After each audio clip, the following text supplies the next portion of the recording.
ಕುಂದಾನಗರಿಯಲ್ಲಿ ಆದ ಅಮಾನವೀಯ ಘಟನೆ ಬಗ್ಗೆ ನಾವು ಮಾತನಾಡ್ತಾ ಇದ್ವಿ. ಬೆಳಗಾವಿಯ ವಡ್ಡರವಡದಲ್ಲಿ ಒಂದು ನಡೆದಿರುವಂತಹ ಘಟನೆ ಇದು.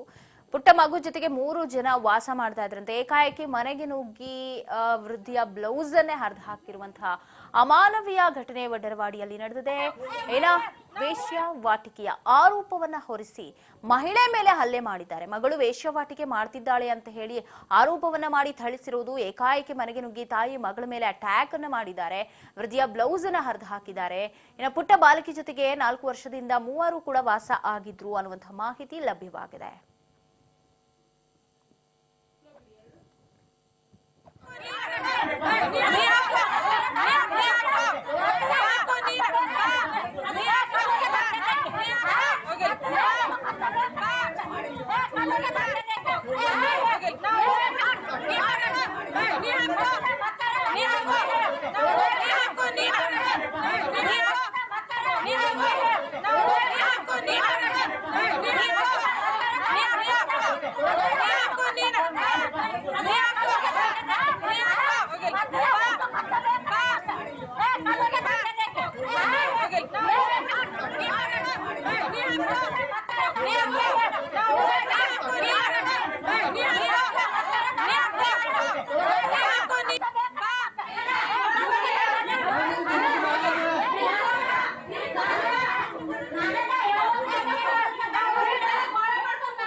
ಅಂದ್ರೆ ನಮ್ಮ ಮಗಳ ಗಂಡಿಲ್ದಾಕ್ಯದಾಳ್ರಿ 2 ಮಕ್ಳದಾವ.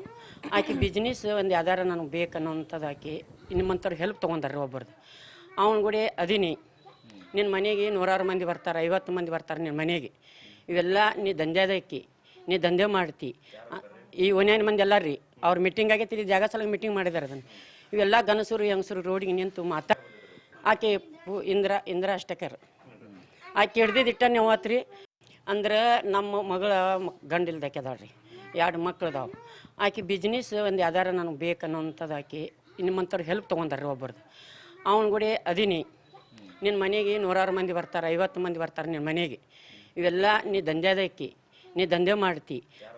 ಈ ಒನ್ಯಾನ ಮಂದಿ ಎಲ್ಲ ರೀ ಅವ್ರು ಮೀಟಿಂಗ್ ಆಗೈತಿ, ಜಾಗ ಸಲ ಮೀಟಿಂಗ್ ಮಾಡಿದಾರೆ. ಅದನ್ನು ಇವೆಲ್ಲ ಗನಸರು ಹೆಂಗಸರು ರೋಡಿಗೆ ನಿಂತು ಆಕೆ ಇಂದ್ರ ಅಷ್ಟಕರ್ ಆಕೆ ಹಿಡ್ದಿದ್ದಿಟ್ಟ ನೀವು ಆತ್ರಿ. ಅಂದ್ರೆ ನೀರಿಲ್ರಿ ಉತ್ತರಗೈತಿ ಹೇಳ್ತಾಳ ನನ್ನ ಮಗಳು. ಅಪಮಾನ ಕ್ಯಾಮ್ರಾ ಐತಿ, ಚೆಕ್ ಮಾಡ್ರಿ ನೀವು. 50 ಮಂದಿ ಬರ್ತಾರಂತ, ರಾತ್ರಿ ಬರ್ತಾರಂತ, ಮುಂಜಾನೆ ಹೋಗ್ತಾರಂತ, ರಾತ್ರಿ ಎಲ್ಲ ಮಾಡ್ಕೊತಾರೆ ನಿಮ್ಮ ಮನೆ. ಏನ್ ಸುಳಿಗಾರಿ ಓನೇ ಐತೇನ್ರಿ? 50 ಮಂದಿ ಮಾಡ್ತಾರೇನ್ರಿ? ಯಾರು ಹೇಳ್ರಿ ನೀವು? ಅವ್ರಿಗೆ ಗಂಡ ಕೊಟ್ಟೈತಿ, ಹೆಣ್ಣು ಕೊಟ್ಟೈತಿ. ನನ್ನ ಮಗಳ ಸರಪ ಅವ್ರಿಗೆ ಹತ್ತದ. ನಾ ಎಲ್ಲೇನ್ರಿ? ನಾ ಬೇಡ್ತಿಂತ ನನ್ನ ದೇವ್ರ ಒಂದು ಮಗ ಐತಿ, ದೇವ್ರ ಕಸ್ಕೊಂಡು ಹೋದ್ರಿ. ನಾ ಬೇಡಿ ತಿಂತೇನು, ನಾ 1 ರೂಪಾಯಿ ಬೇಡಿ ತಿಂತೇನು. ಇವ್ರಂಗಿಲ್ಲ, ನಾವ ದಂಧೆದ ಕೇಸಾಕಾದ್ರಿ. ಯಾವ್ದ್ರದಿಂದ ರೀ ಬಾಂಡೆ ತಿಕ್ತಂತ ಹೋಗಿ ಬರ್ತಾರ್ರಿ ಅವ್ರ. ನನ್ನ ಮಗಳು ಹಂಗ್ ಮಾಡುದಿಲ್ಲ. ಬಿಸ್ನೆಸ್ ಸಲಾಗ ಒಂದು ಮನುಷ್ಯನ ಬಿಸ್ನೆಸ್ ಮಾಡೋಣಂತಂದ್ ಬಿಸ್ನೆಸ್ ಸಲಾಗ್ರಿ. ಈ ಬಿಸ್ನೆಸ್ ದಿಂದ ಈ ಮನಿದಿಂದ ಹತ್ತತ್ರಿ ಇದು ಜಗತ್ತೆಲ್ಲ ನೀರಿಲ್ರಿ ಉತ್ತರಗೈತಿ ಹೇಳ್ತಾಳ ನನ್ನ ಮಗಳು. ಅಪಮಾನ ಕ್ಯಾಮ್ರಾ ಐತಿ, ಚೆಕ್ ಮಾಡ್ರಿ ನೀವು. 50 ಮಂದಿ ಬರ್ತಾರಂತ, ರಾತ್ರಿ ಬರ್ತಾರಂತ, ಮುಂಜಾನೆ ಹೋಗ್ತಾರಂತ, ರಾತ್ರಿ ಎಲ್ಲ ಮಾಡ್ಕೊತಾರೆ ನಿಮ್ಮ ಮನೆ. ಏನ್ ಸುಳಿಗಾರಿ ಓನೇ ಐತೇನ್ರಿ? 50 ಮಂದಿ ಮಾಡ್ತಾರೇನ್ರಿ? ಯಾರು ಹೇಳ್ರಿ ನೀವು? ಅವ್ರಿಗೆ ಗಂಡ ಕೊಟ್ಟೈತಿ, ಹೆಣ್ಣು ಕೊಟ್ಟೈತಿ. ನನ್ನ ಮಗಳ ಸರಪ ಅವ್ರಿಗೆ ಹತ್ತದ. ಬ್ಲೌಸ್ ಅನ್ನ ಹರಿದು ಬೇಡ್ತಂತ ನನ್ನ ದೇವ್ರ ಒಂದು ಮಗ ಐತಿ, ದೇವ್ರ ಕಸ್ಕೊಂಡು ಹೋದ್ರಿ. ವಡ್ಡರವಾಡಿಯಲ್ಲಿ ಘಟನೆ. ಆಕೆ ಗಂಡ ಇಲ್ಲ ಅನ್ನುವಂತಹ ಕಾರಣಕ್ಕೆ ಆಕೆ ಮೇಲೆ ಇಲ್ಲದ ಸಲ್ಲದ ಆರೋಪವನ್ನ ಮಾಡ್ತಾರೆ. ಬಾಯಿಗೆ ಬಂದಂಗ್ ಮಾತಾಡ್ತಾರೆ ಅಂತ. ನಮಗೆ ನ್ಯಾಯವನ್ನ ಕೊಡಿಸಿ, ರಕ್ಷಣೆ ನಮಗ್ ಬೇಕು ಅಂತ ಹೇಳಿ ವೃದ್ಧೆ ಗೋಳಾಟ ನಡೆಸಿದ್ದಾರೆ. ಪೊಲೀಸ್ ಆಯುಕ್ತರಿಗೆ ದೂರು ನೀಡಿದ ಬಳಿಕ ಎಫ್ಐಆರ್ ಈಗ ದಾಖಲಾಗಿರುವುದು. ನಮಗೆ ನ್ಯಾಯ ಬೇಕು, ನ್ಯಾಯ ಕೊಡಿಸಿ ಅಂತ ತಡರಾತ್ರಿ 3 ವಿರುದ್ಧ ಎಫ್ಐಆರ್ ದಾಖಲಾಗಿದೆ. ಗೋಳಾಡಿದ್ರಿಂದಾಗಿ ಸಾರ್ವಜನಿಕವಾಗಿ ಯಾರಿಗೂ ಆ ರೈಟ್ಸ್ ಇಲ್ಲ, ಕಾನೂನನ್ನ ಇಲ್ಲಿ ಯಾರಿಗೂ ಕೈಗೆತ್ತಿಕೊಳ್ಳುವಂತಹ ರೈಟ್ಸ್ ಇಲ್ಲ. ಹೆಣ್ಮಕ್ಳು ಒಬ್ಬರೇ ಇರ್ತಾರೆ, ಇಬ್ಬರೇ ಇರ್ತಾರೆ ಅಂತ ತಕ್ಷಣ ಅವ್ರ ಮೇಲೆ ಇಲ್ಲ ಸಲ್ಲದ ಆರೋಪವನ್ನ ಮಾಡಿ ಈ ರೀತಿ ಅಮಾನವೀಯವಾಗಿ ನಡ್ಕೊಳ್ಳೋದು, ಆಕೆಗೊಂದು ವೇಶ್ಯಾವಾಟಿಕೆ ಪಟ್ಟ ಕಟ್ಟೋದು, ಆಕೆಗೂ ಒಂದು ಚಿಕ್ಕ ಹೆಣ್ಣು ಮಗು ಇದೆ, ಆಕೆಯ ಭವಿಷ್ಯವನ್ನ ಕೂಡ ನೋಡ್ಬೇಕಾಗತ್ತೆ, ಮಗಳ ಭವಿಷ್ಯವನ್ನ. ಸೊ ಈ ತರ ಏಕಾಏಕಿ ಮನೆಗೆ ನುಗ್ಗೋದು, ಅವ್ರನ್ನ ಎಳೆದು ಹೊರಗೆ ತರೋದು, ಆಕೆ ಬಟ್ಟೆಯನ್ನ ಕಿತ್ತು ಬಿಸಾಡೋದು, ಇದೆಲ್ಲ ಇನ್ನು ಯಾವ ಕಾಲದಲ್ಲಿ ಇದ್ದಾರೆ ಅಂತ ಗೊತ್ತಿಲ್ಲ. ಕಾನೂನಂತೂ ಸ್ಟ್ರಿಕ್ಟ್ ಆಗ್ಲೇಬೇಕು ಇಂಥವ್ರಿಗೆ. ಯಾಕಂದ್ರೆ ಹೆಣ್ಮಕ್ಳು ಮೇಲೆ ಹೋಗಿ ಆ ತರ ದರ್ಪ ತೋರಿದ್ರೆ ಗಂಡ್ಮಕ್ಳು ಏನ್ ಮಾಡಕ್ಕಾಗುತ್ತೆ? ಈಗ ನ್ಯಾಯ ಕೊಡಿಸಿ ಅಂತ ಹೇಳಿ ಕೂತಿದ್ದಾರೆ. ಎಫ್ಐಆರ್ ಆಗಿದೆ ಈಗ 3 ವಿರುದ್ಧ. ಕಠಿಣ ಶಿಕ್ಷೆ ಅಂತೂ ಆಗ್ಲೇಬೇಕು. ಇಲ್ಲ ಸಲ್ಲದ ಆರೋಪವನ್ನ ಮಾಡಿ ಈ ತರದ ಅಲ್ಲಿ ಏನಾಗಿದೆ ಇಲ್ಲ ಅದು ಗೊತ್ತಿಲ್ಲ, ಬಟ್ ಹೆಣ್ಮಕ್ಳಿಗೆ ಈ ತರದೆಲ್ಲ ಹಿಂಸೆ ಯಾರು ಕೊಡಬಾರ್ದು, ಎಲ್ಲೂ ನಡೆಯಲ್ಲ. ಅದೆಲ್ಲ ಮುಗೀತು, ಯಾವ್ದೋ ಕಾಲ ಆಗೋಯ್ತು. ಅವೆಲ್ಲ ಹೋಗಿ ಹೊಡಿಯೋದು, ಬಡಿಯೋದು, ಎಳೆದಾಡೋದು, ಅರೆಬೆತ್ತಲೆ ಮಾಡೋದು ಮತ್ತೊಂದು ಅಮಾನವೀಯ ಘಟನೆಗೆ ಈಗ ಕಾರಣ ಆಗಿದೆ ಕುಂದಾನ್ ನಗರ್. ಸಚಿವೆ ಲಕ್ಷ್ಮಿ ಹೆಬ್ಬಾಳ್ಕರ್ ಕ್ಷೇತ್ರ ಬೆಳಗಾವಿಯಲ್ಲಿ ನಡೆದಿರೋ ಘಟನೆ ಇದು.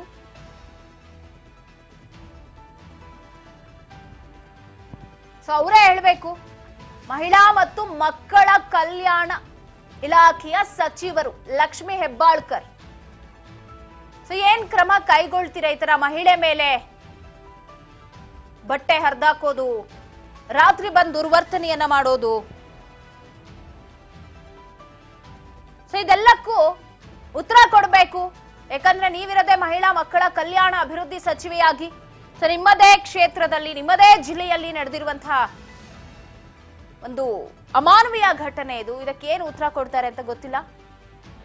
ಈ ಬಗ್ಗೆ ಮತ್ತಷ್ಟು ಅಪ್ಡೇಟ್ಸ್ ಕೊಡ್ತಾರೆ ಪ್ರತಿನಿಧಿ ಮಂಜುನಾಥ್ ಫೋನ್ ಸಂಪರ್ಕದಲ್ಲಿದ್ದಾರೆ. ಮಂಜುನಾಥ್, ಕುಂದಾನಗರಿಯಲ್ಲಿ ಅಮಾನವೀಯ ಘಟನೆ ನಡೆದಿರುವುದು ನೆನೆ ತಡರಾತ್ರಿ.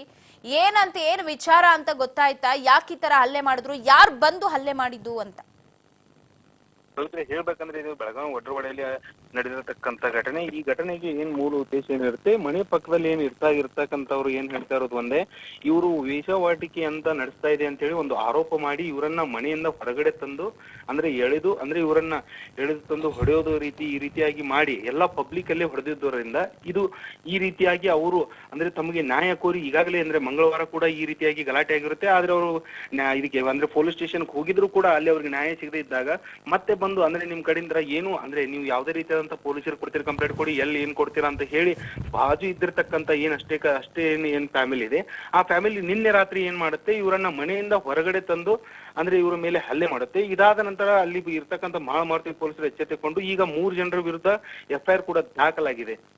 ಪವಿತ್ರ, ಇದು ಮಾನ್ಯ ಸಚಿವೆ ಲಕ್ಷ್ಮಿ ಹೆಬ್ಬಾಳ್ಕರ್ ಅವರ ಜಿಲ್ಲೆಯಲ್ಲೇ ಆಗಿರೋದು. ಮಹಿಳಾ ಮಕ್ಕಳ ಕಲ್ಯಾಣ ಇಲಾಖೆ ಸಚಿವರಾಗಿದ್ದಾರೆ. ಈ ತರದ್ ಈಗಲೂ ಕೂಡ ಅಮಾನವೀಯ ಘಟನೆ ನಡೆಯುತ್ತೆ, ಹೆಣ್ಮಕ್ಳನ್ನು ಹೊರಗೆ ಎಳತ್ತಂದು ಈ ತರದ್ದೆಲ್ಲ ಹಲ್ಲೆ ಮಾಡ್ತಾರೆ ಅಂದ್ರೆ ಅವ್ರು ಏನು ಕೈಗೊಳ್ತಾರೆ ಕ್ರಮ? ಅವರಿಗೆ ವಿಚಾರ ಗೊತ್ತಿದ್ಯಾ ಹೇಗೆ? ಮಂಜುನಾಥ್, ಧ್ವನಿ ಕೇಳಿಸ್ತಾ ಇದೆಯಾ? ಹಲೋ, ಕೇಳಿಸ್ತಾ ಇದೆಯಾ ಮಂಜುನಾಥ್ ನನ್ನ ಧ್ವನಿ? Yes, thank you call. Yes, ವೃದ್ಧಿಯ ಬ್ಲೌಸ್ ಹರಿದು ಹಾಕಿ ಅಮಾನವೀಯವಾದ ಕೃತ್ಯ ನಡೆದಿದೆ. ಇದು ಬೆಳಗಾವಿಯ ಒಡ್ಡರವಾಡಿಯಲ್ಲಿ ನಡೆದಿರುವಂತಹ ಘಟನೆ. ನಿಜಕ್ಕೂ ನಾನು ಹೇಳ್ತಾ ಇದ್ದೆ, ಲಕ್ಷ್ಮಿ ಹೆಬ್ಬಾಳ್ಕರ್ ಅವರ ಜಿಲ್ಲೆ ಬೆಳಗಾವಿ ಜಿಲ್ಲೆ, ಅದೇ ಜಿಲ್ಲೆಯವರಾಗಿದ್ದೀರಾ. ಸೊ ಮಹಿಳಾ ಮಕ್ಕಳ ಕಲ್ಯಾಣ ಅಭಿವೃದ್ಧಿ ಇಲಾಖೆಯ ಜವಾಬ್ದಾರಿಯನ್ನ ಹೊತ್ತಿದ್ದೀರಾ. ಸೊ ಈ ತರದ ಘಟನೆಗಳು ನಿಮ್ಮ ಒಂದು ಜಿಲ್ಲೆಯಲ್ಲೇ ಆಗ್ತಾ ಇದೆ, ತವರು ಜಿಲ್ಲೆಯಲ್ಲಿ ಅಂತ ಅಂದಾಗ ನೀವ್ ಯಾವ ತರ ಧ್ವನಿ ಎತ್ತೀರಾ? ಅವ್ರಿಗೆ ಯಾವ ತರ ಸೇಫ್ ಮಾಡ್ತೀರಾ? ಹೆಣ್ಮಕ್ಳಿಗೆ ಎಲ್ಲೋ ಒಂದ್ ಕಡೆ ಸೇಫ್ ಇಲ್ಲ ಅನ್ನೋ ತರ ಆಗ್ಬಿಡುತ್ತೆ. ಈ ತರ ಆದ್ರೆ ಅಲ್ಲಿ ಸತ್ಯಾಸತ್ಯತೆ ಏನು ಅನ್ನೋದು ಗೊತ್ತಾಗ್ಬೇಕು. ಎಫ್ಐಆರ್ ಆಗಿದೆ, ಅವ್ರಿಗೆ ತಕ್ಕ ಶಿಕ್ಷೆ ಅಂತೂ ಆಗಬೇಕು ಅಂತ ಹೇಳಿ ವೃದ್ಧೆ ಪಾಪ ಪರಿತಪಿಸ್ತಾ ಇದ್ದಾರೆ. ನೋಡೋಣ ಏನೆಲ್ಲ ಆಗತ್ತೆ ಅಂತ. ಯಾಕಂದ್ರೆ ಮನೇಲಿ 4 ವರ್ಷದ ಪುಟ್ಟ ಮಗು ಕೂಡ ಇದೆ, ಅದು ಕೂಡ ಹೆಣ್ಣು ಮಗು. ಆಕೆಯ ಭವಿಷ್ಯ ಕೂಡ ಮುಂದೆ ಇದೆ ಅಂತ ಹೇಳ್ಬೋದು. ಮತ್ತಷ್ಟು ಸುದ್ದಿ ಸ್ಮಾಲ್ ಬ್ರೇಕ್ ಆದ್ಮೇಲೆ.